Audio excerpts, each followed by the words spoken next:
Hello students, कैसे हो बच्चों। आई होप आप लोग ठीक होगे बच्चों। बच्चों, हमने जो क्लास 11th का चैप्टर स्टार्ट किया था सेट्स, जिसमें प्यारे बच्चों एक्सरसाइज 1.4 के जो क्वेश्चन 1 से लेके 3rd तक मैं लास्ट लेक्चर तक डिस्कस कर चुका हूँ। अगर आपने वो लास्ट लेक्चर नहीं देखा है तो जाके प्लेलिस्ट में चेक कीजिए और उनको देख लीजिए। बच्चों, अब स्टार्ट करते हैं हम क्वेश्चन नंबर 4।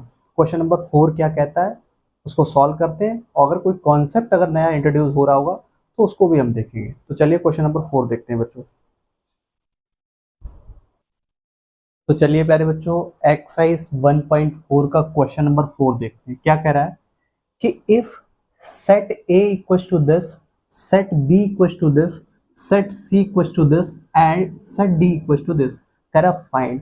आपको बच्चों सेट ए बी सी और डी गिवन है करनी है, और आपको ये आपको 7 क्वेश्चन दिए हैं। इनकी 1 बाय 1 हम वैल्यू फाइंड आउट करते हैं। तो ध्यान दो बच्चों। बच्चों, लास्ट लेक्चर तक मैं एक ऑपरेशन हमने देखा था सेट में, यूनियन ऑफ सेट। उसकी प्रॉपर्टीज भी डिस्कस कर चुका हूं बच्चों। अगर बच्चों आपने प्रीवियस लेक्चर को नहीं देखा है तो आप एक बार उसको देख के आइए।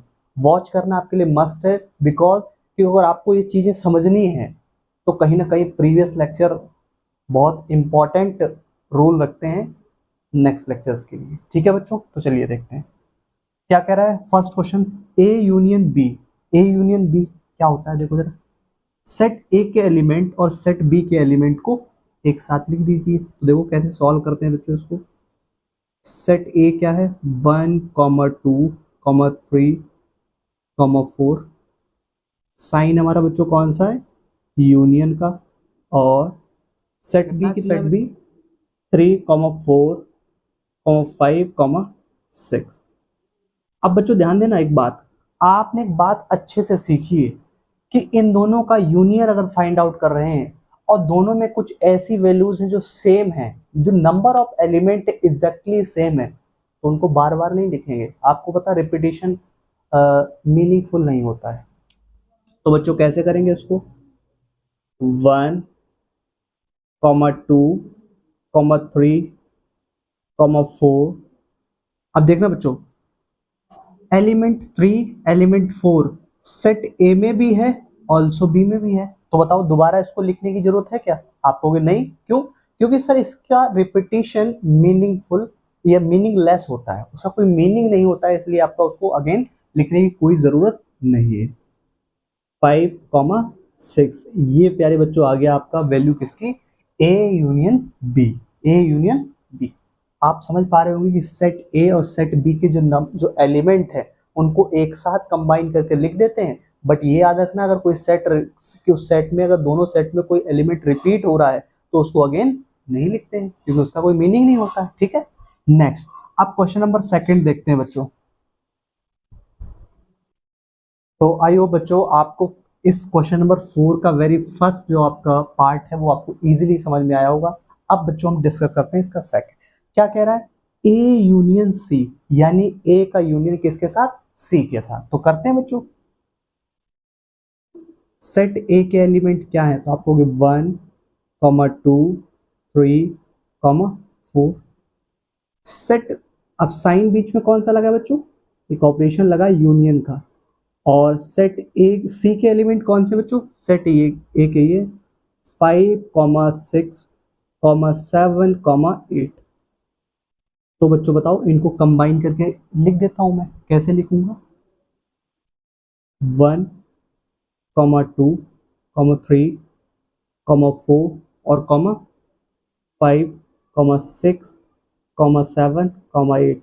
एक बात आपने नोटिस कर ली होगी बच्चों कि सेट ए और सेट सी में ऐसा कोई भी एलिमेंट नहीं है जो कॉमन हो। कोई भी एलिमेंट उसमें कॉमन नहीं है, यानी have no common element set A and C. तो इसलिए मैंने इजीली इसको कर लिया। ठीक है, अब नेक्स्ट थर्ड देखिए बच्चों, सेट बी का यूनियन सेट सी के साथ फाइंड आउट कौन कौन से लिख लो बच्चों। सेट ए बी है कौन सा, 3,4,5,6। और बीच में आपने देखा एक मतलब एक यूनियन का ऑपरेशन है, उसको लिख दिया बच्चों। सेट सी को क्या है हमारा, 5,6 कॉमा 7 कॉमा 8। ठीक है बच्चों, समझ में आ रही है बात? आई होप बात समझ पा रहे होगे। अब ध्यान दो जरा, इसको हमें कंबाइन करके लिखना है। तो आप एक बात नोटिस कर पा रहे हो कि सेट बी और सेट सी में एलिमेंट 5 और 6 दोनों एक जैसे है ना, दोनों में कॉमन है, सेम है। तो एग्जैक्टली सेम होने के कारण इसमें आपका इनको रिपीट नहीं करेंगे, सिर्फ वन टाइम लिखेंगे। तो लिख लीजिए बच्चों, कैसे? 3, 4, 5, 6, 7, 8। ये आपका बच्चों क्या आ गया? हमारा क्वेश्चन का आंसर बी यूनियन सी का। ठीक है, क्वेश्चन नंबर 4 देखते हैं प्यारे बच्चों, क्या है? कह रहा है कि फाइंड बी यूनियन डी, यानी सेट बी का यूनियन फाइंड आउट करना है सेट डी के साथ। तो बी के पहले बी जो हमारा सेट है उसके एलिमेंट लिख लीजिए बच्चों। तो क्या है? 3, 4, 5, 6। ठीक है, साइन बीच में कौन सा है? यूनियन का। ठीक है बच्चों, नेक्स्ट सेट डी क्या है? सेट डी है आपका 7, 8, 9, 10। ये अब इसको सॉल्व करोगे बच्चे, इन दोनों को जब सॉल्व करोगे तो इनके एलिमेंट को कंबाइन करना है, तो कंबाइन कर लेते हैं। तो कैसे करेंगे? 3, 4, 5, 6, 7, 8, 9, 10। तो प्यारे बच्चों, ये हमारा जो बी यूनियन डी का आंसर आ गया। आपको प्यारे बच्चों, जो मैं ये आपको क्वेश्चंस करा रहा हूँ, ये बहुत इजीली समझ में आ रहे होंगे, बिकॉज क्योंकि आपने अगर लास्ट लेक्चर में हमारे जो इसके basic the operation on set अगर आपने पढ़ा है, उसकी प्रॉपर्टीज आपने डेफिनेटली अच्छे से देखी है, तो ये बहुत इजीली समझ में आ रही होगी बात। ठीक है बच्चों, तो चलिए अब क्वेश्चन नंबर 5 देखते हैं क्या कह रहा है। क्वेश्चन नंबर 5 कह रहा है बच्चों, A union B union C, यानी कि ए का यूनियन बी के साथ, बी का यूनियन सी का, यानी कि तीनों का, यानी कि ए, सेट बी और सेट सी का तीनों का यूनियन फाइंड आउट करना है। यूनियन का एक्चुअल एक मीनिंग तो सर मैं समझ गया हूं, क्या? कि इन तीनों सेट के एलिमेंट को कंबाइन करना है। बट एक बात याद रखनी है कि कंबाइन करते टाइम उनके जो नंबर ऑफ सेम एलिमेंट है उनको रिपीट नहीं करना है, और बाकी उनको वन टाइम ही लिखना है। तो कैसे, चलो देखते हैं। सेट ए क्या है? सेट ए, सेट ए है बच्चों 1, 2, 3, 4। यूनियन सेट बी क्या है प्यारे बच्चों? 3, 4, 5, 6। यूनियन सेट सी क्या है बच्चों? सेट सी है 5, 6, 7, 8। कि सेट ए और सेट बी और सी को मैंने लिख दिया। अब इनका यूनियन फाइंड आउट करना है। तो यूनियन फाइंड आउट का मीनिंग तो आपने सर बता दिया ना, कि तीनों के जो एलिमेंट हैं उनको कंबाइन करके लिख देना है एक साथ। बट एक बात आपने और बोली है कि आप उन एलिमेंट को नहीं लिखेंगे, सिर्फ लिखेंगे, वन टाइम लिखेंगे, ये नहीं कि अगेन एंड अगेन कर दे, रिपीट नहीं होना चाहिए। ठीक है, तो देखिए 1, 2, 3, 4 लिख दिया मैंने पहले। 1, 2, 3, 4। नेक्स्ट देखना बच्चों, 3, 4 इधर भी है, 3, 4 इधर भी है सेट बी में, 5, 6 सेट सी में भी है और सेट बी में भी है। तो इन दोनों को एक बार लिखना है, रिपीट नहीं करना है। तो क्या होगा बच्चों? 5, 6, 7, 8। ये बच्चों आपके कॉम्बिनेशन हो गया set A union set B union C. ये आपने अच्छे से समझ लिया बच्चों। अब देखते हैं क्वेश्चन नंबर 6 क्या कह रहा है। क्वेश्चन नंबर 6 कह रहा है A union B union D. तो कर लेते हैं बच्चों। सेट ए क्या है? 1, 2, 3, 4। यूनियन सेट बी क्या है बच्चों? सेट बी सेट बी हमारा है बच्चों 3, 4, 5, 6। सेट डी क्या है बच्चों? सेट डी, तो सेट डी है हमारा बच्चों 7, 8, 9, 10। ये है। अब इनको कंबाइन करना है, बट कंबाइन करते टाइम एक बात तो याद रखनी है आपको, क्या? कि जो एलिमेंट आपका दो बार लिखा है उसको रिपीट नहीं करना है। ठीक है बच्चों, तो लिखते हैं 1, 2, 3, 4, 5, 6,7,8,9 और 10, ये बच्चों आ गया। ठीक है, तो आपने देखा A union B union D। ठीक है, ये आपने निकाल लिया। नेक्स्ट क्या है, क्वेश्चन नंबर 7 और लास्ट क्वेश्चन इस क्वेश्चन नंबर 4 का, पार्ट नंबर 7। क्या कह रहा है, B union C union D। तो B के एलिमेंट को लिखो पहले, जो सेट है क्या है हमारा, 3,4,5,6 का यूनियन किसके साथ ले रहे हैं बच्चों, सेट सी के साथ। सी क्या है, 5,6,7,8। और सेट डी क्या है बच्चों, तो सेट डी आप देखिए 7,8,9,10। ये अब इनको कंबाइन कर दीजिए। तो कंबाइन जब करोगे तो बच्चों देखना क्या होगा, 3, 5, 6 और 7 बच्चों, तो क्या 7,8,9,10। अब देख रहे हो बच्चों कि सेट ए, वो सॉरी सेट बी, सेट सी, सेट डी, तीनों सेटों में आपने देखा कि इनके जो नंबर ऑफ एलिमेंट थे उनको आपने कंबाइन करके लिख दिया, लेकिन एक सिंगल ऐसा कोई एलिमेंट नहीं है जो मैंने रिपीट करके लिखा हो। देखो 3 और छूट, और ये याद रखना बच्चों, एक भी एलिमेंट छूटना भी नहीं चाहिए। ये नहीं आप सोच रहे हो ये एलिमेंट छोड़ दें। रिपीट अगर कोई एलिमेंट हो रहा है, रिपीट इन द सेंस कि एलिमेंट अगर आपका सेट बी में है तो वो सेट आपका सी में भी है, तो वो दोबारा नहीं लिखा जाएगा। जैसे मैंने देखो 5,6 और 5,6 दोनों में था, तो मैंने 1 टाइम लिखा। ठीक है बच्चों, वैसे अगर आप देखोगे तो 7,8 अगर सेट सी में भी है, डी में भी है, तो मैंने 1 टाइम लिखा। ठीक है बच्चों, तो ये आपको बच्चों क्वेश्चन नंबर 4 का, जो क्वेश्चन नंबर 4 है उसके आपका जो 7 पार्ट हैं वो आपको इजीली समझ में आए होंगे। नाउ बच्चों एक्सरसाइज 1.4 का क्वेश्चन नंबर 5 समझने से पहले बच्चों हम कॉन्सेप्ट समझेंगे एक नया, intersection of sets. Intersection of set आपको समझ में आता है तो डेफिनेटली आपको जो नेक्स्ट क्वेश्चन है हमारे क्वेश्चन नंबर 5 उसको आप इजीली बना पाएंगे बच्चों। तो चलिए इसके कॉन्सेप्ट को समझते हैं बच्चों, कॉन्सेप्ट होता क्या है। ठीक है बच्चों, तो सबसे पहले ये हमारा आपका ऑपरेशन जो है वो सेकंड है। फर्स्ट ऑपरेशन हम डिस्कस कर चुके हैं जिसमें यूनियन ऑफ सेट्स की बात की है। अब इंटरसेक्शन ऑफ सेट्स की बात करेंगे बच्चों। ऐसे ही आपका सिक्वेंसली हम जो भी इसके ऑपरेशंस हैं वो हम डिस्कस करेंगे 1 बाय 1 बच्चों। तो चलिए देखिए जरा, मैंने बच्चों क्या किया है, आप इस वाले सेट से तो डेफिनेटली इंट्रोड्यूस हो गए ही पहले से। क्यों, क्योंकि मैंने लास्ट लेक्चरों में डिस्कस कर चुका हूँ। व्हाट इज, तो आप कहोगे सर ये यूनिवर्सल सेट है। क्या है, यूनिवर्सल सेट। अब इस यूनिवर्सल सेट से बच्चों मैंने दो आपका सेट ए और सेट बी बनाए, सेट ए और सेट बी बना लिए मैंने इस यूनिवर्सल सेट से। अब प्यारे बच्चों इसका मुझे आपको बताना है कि how to find intersection of A and B. A और बी का इंटरसेक्शन कैसे फाइंड आउट किया जाता है ये आपको बताना है। फिर मैं इस बात को बच्चों इंटरसेक्शन बताने का, ये अलजेब्रिकली सॉल्यूशन है और ये आपको पता है, दिस इज प्रैक्टिकल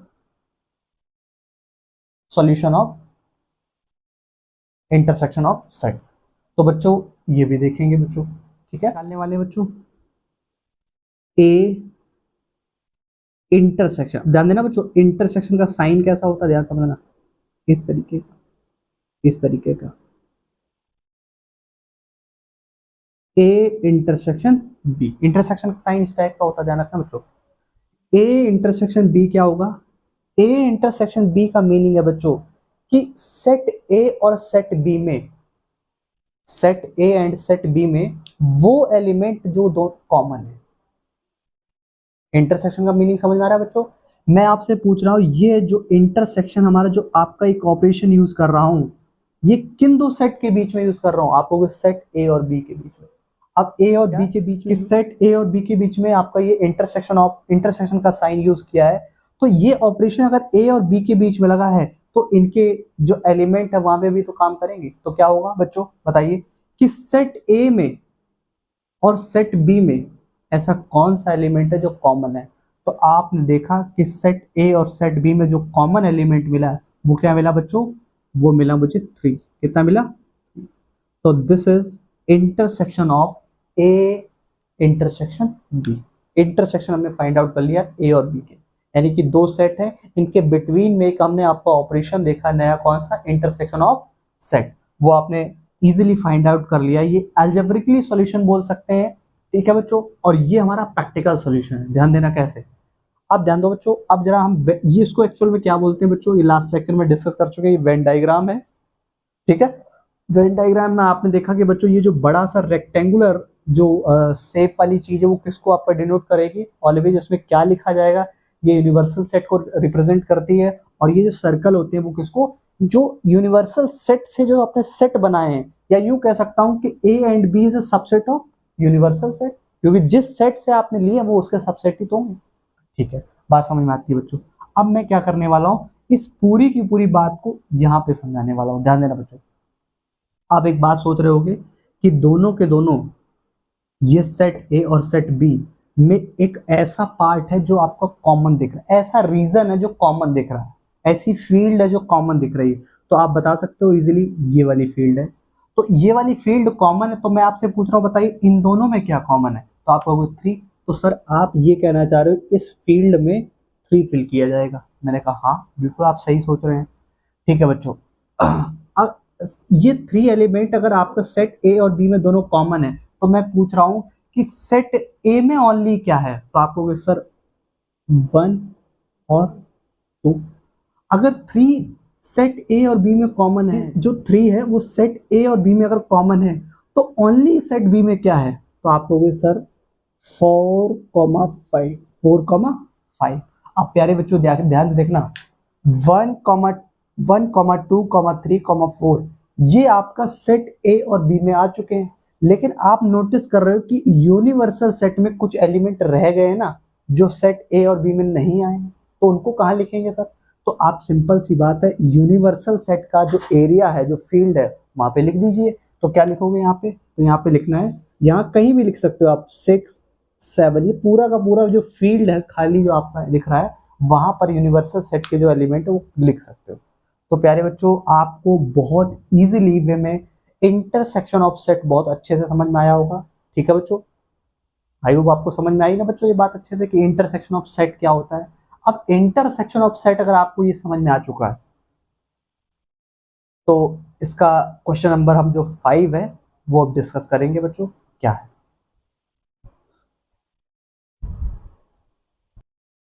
हाँ तो प्यारे बच्चों देखिए क्वेश्चन नंबर 5 क्या कह रहा है। क्वेश्चन नंबर 5 कह रहा है find the intersection of each pair of set of question number 1 above. यानी प्यारे बच्चों एक्सरसाइज 1.4 का क्वेश्चन नंबर जो फर्स्ट गिवन है उसके जितने भी आपका पार्ट है बच्चों, उसके आपको इंटरसेक्शन फाइंड आउट करने। मैंने उसमें पार्ट नंबर फर्स्ट लिया है बच्चों, वो डिस्कस करने के लिए, आपको समझाने के लिए, और बाकी इसके जो क्वेश्चंस है, जो इसके पार्ट हैं, जो क्वेश्चन नंबर 1 के, वो आप इजीली सॉल्व कर पाएंगे। अगर बच्चों कोई डाउट आता है तो आप नेक्स्ट लेक्चर में मुझसे पूछिएगा। तो समझते जरा पहला क्वेश्चन क्या है। मैं कह रहा हूं कि इसका इंटरसेक्शन फाइंड आउट कीजिए बच्चों, तो आप इजीली फाइंड आउट कर पाओगे कैसे, X intersection y equals to, तो आप देखिए बच्चों x और y की जो सेट है उसमें ऐसा कौन सा एलिमेंट है या कौन से एलिमेंट हैं, जरूरी नहीं कि एक ही एलिमेंट कॉमन हो, बहुत सारे एलिमेंट भी कॉमन हो सकते हैं। तो आप देखिए बच्चों दोनों सेट में क्या कॉमन है, तो आप कहोगे सर 1 और 3 कॉमन है, तो यही इसका आंसर है 1 और 3। तो 1,3 इज द इंटरसेक्शन ऑफ ए तो x एंड y। x और y का इंटरसेक्शन आपने देख लिया बच्चों, कैसे फाइंड आउट किया था। इसी तरीके से सिमिलरली आप क्वेश्चन नंबर जो 1 की क्वेश्चन है वो आप इजीली कर पाओगे बच्चों। तो बच्चों आज के लिए इतना ही इस लेक्चर में। नेक्स्ट लेक्चर में हम जो नेक्स्ट कॉन्सेप्ट है, नेक्स्ट क्वेश्चंस हैं, उनके साथ मुलाकात करूंगा आपके साथ बच्चों। तो आज के लिए इतना ही, नेक्स्ट लेक्चर में आपसे मुलाकात करूंगा बच्चों, ध्यान रखना। और ध्यान रखना बच्चों एक सबसे इंपॉर्टेंट वाली बात, अगर आप चैनल पर नए हो तो चैनल को सब्सक्राइब करो, और अगर वीडियोस आपको अच्छी लग रही है तो लाइक कीजिए और कमेंट करना बिल्कुल मत भूलिएगा, ठीक है। Thank you.